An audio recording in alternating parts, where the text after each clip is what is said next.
नमस्कार, मैं एम के पांडे। हमारी धारा पर आपका स्वागत है।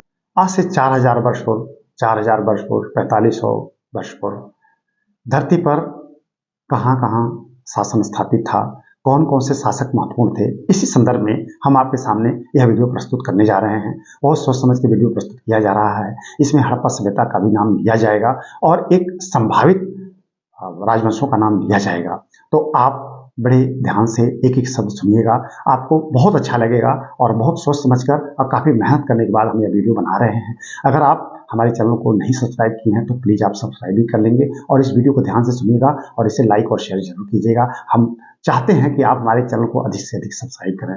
तो हम बात को आगे बढ़ाते हैं। आज से 4000 वर्ष ईसा पूर्व, यानी ऐसे कहें कि ईसा पूर्व 2000 या उससे भी और पहले धरती पर कहाँ-कहाँ साम्राज्य स्थापित थे, कहाँ-कहाँ शासन होता था, शासकों के नाम हैं या नहीं, इसी संदर्भ में यह वीडियो आपके सामने प्रस्तुत है।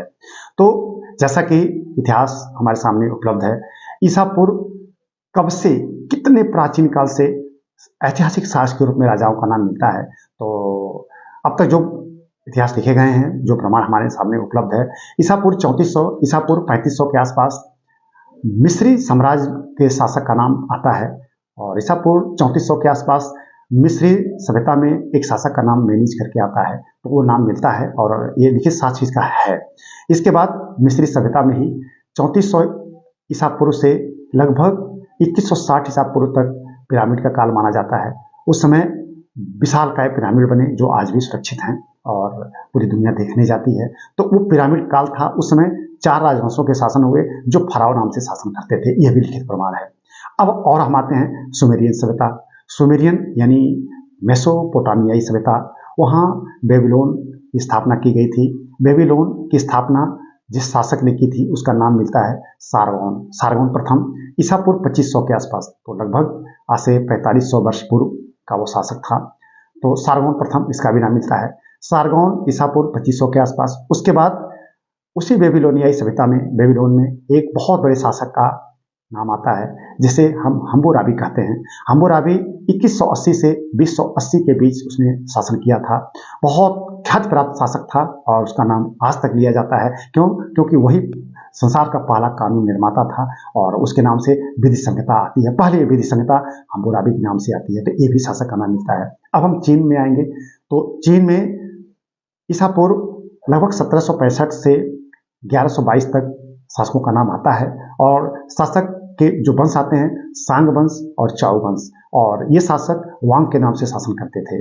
तो हमारी सभ्यता थी उस समय हड़प्पा सभ्यता या सिंधु सभ्यता। सिंधु सभ्यता के साथ ये अन्य 3 सभ्यताएं थी जो विद्यमान थी और इनके शासकों का नाम हमने ले लिया। अब आप समझ सकते हैं कि जब हमारे चारों तरफ ऐसी सभ्यताएं विद्यमान थी, इनके शासकों का नाम है, तो हड़प्पा सभ्यता में शासक का नाम नहीं रहा होगा, ऐसा तो है नहीं, लोग मूक रहे होंगे। और जो भी साक्ष्य मिले हैं सिंधु सभ्यता से, हम कई वीडियो प्रस्तुत कर चुके हैं, जो साक्ष्य मिले हैं, जो कला मिली है और जो भवन निर्माण और जो व्यवस्था, जो नगरीय व्यवस्था मिली है, कम से कम इसे देखने के बाद यह कहा जा सकता है कि एक जगह विधि संहिता बनाई गई, एक जगह पिरामिड बनाए गए, एक जगह व्यवस्थित शासन दिया गया, चारों तरफ व्यवस्थित शासन है। तो भारत में ऐसा तो है नहीं कि लोग मुक्त खाली घर बना के रहते थे। और जो निर्माण और जो नगरीय व्यवस्था, जो निकास प्रणाली भारत में मिली है या सिंधु सभ्यता में, हड़प्पा सभ्यता में मिली है, वैसी कहीं नहीं थी। मेरे कहने का मतलब यह है कि सिंधुवासी ज्ञात उस समय के जो सभ्यताएं थी उनमें सबसे अधिक विकसित थे। अगर सबसे अधिक विकसित थे तो निश्चित रूप से यहाँ न जाने कितने कितने अच्छे शासकों का नाम रहा होगा, कौन कौन से राजवंश रहे होंगे। चूंकि लिपि नहीं ज्ञात है इसलिए हम इसके बारे में बहुत कुछ नहीं कह सकते हैं और जिस दिन लिपि ज्ञात होगी उस दिन पर्दा उठ जाएगा। लेकिन हमारे पुराण तो साक्ष्य हैं और कोई हमारे पास साधन नहीं है। जब तक लिपि नहीं ज्ञात है तब तक हमारे पास और कोई साधन नहीं है। अगर हम प्रमाण के तौर पर पुराण को माने तो पुराणों में तो हमारे इतने शासकों का नाम है और उनको अगर बिठाएं तो बैठ भी जाता है।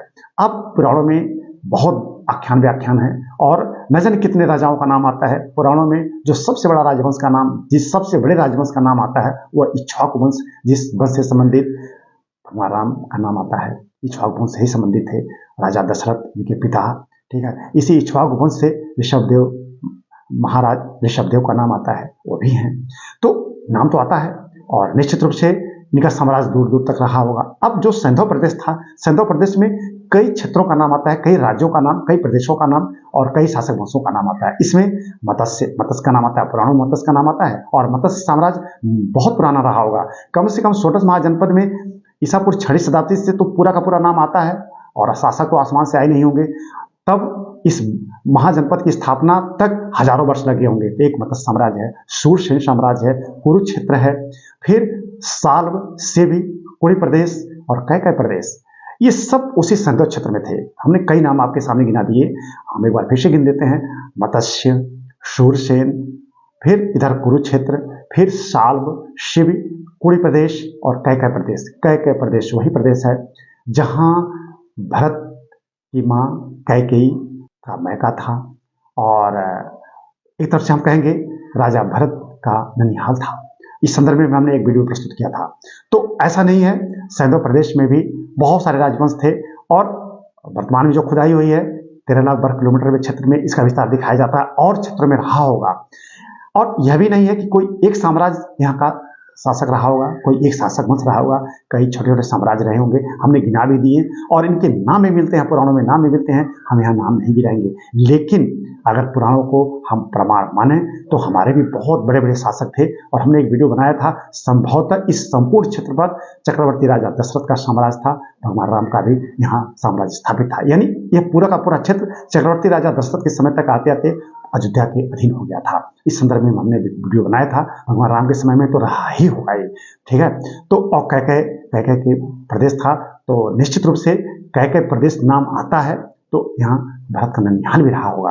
अब शासक हम यहाँ नहीं गिनाएंगे, लेकिन इन साम्राज्यों का नाम हमने गिना दिया और हमें विश्वास है कि आपको हमारा यह वीडियो और हमने आपके समक्ष जो साक्ष्य प्रस्तुत किए जरूर पसंद आया होगा और आप इससे जरूर सहमत होंगे।